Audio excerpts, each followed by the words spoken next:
બોલી સત્ય ગુરુ મહારાજની જય, સત્ય સનાતન ધર્મની જય, ભગવાન રામ મહારાજની જય, જનારામ બાપાની જય. જ્યારે એક ગુરુ શરીર છોડે છે ત્યારે એ ચેતના શરીર છોડીને સીધી પોતાના શિષ્ય પાસે જાય છે, અને જ્યારે એક શિષ્ય શરીર છોડે છે ત્યારે એ શિષ્યની ચેતના સીધી પોતાના ગુરુ પાસે જાય છે. એ વાતમાં શંકાને કોઈ સ્થાન નથી. ભગવાન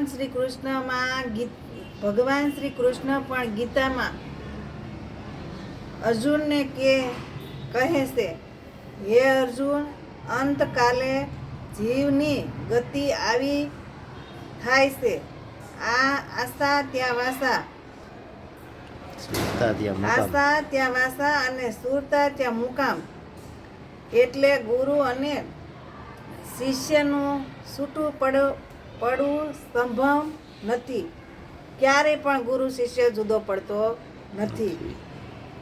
ત્રણેય કાળમાં ગુરુ શિષ્ય ભેરા છે એમ કે છે. કાયમની માટે ગુરુ અને શિષ્ય ભેગા જ રહે છે. બોલે સત્ય ગુરુ મહારાજની જય, સત્ય સનાતન ધર્મની જય.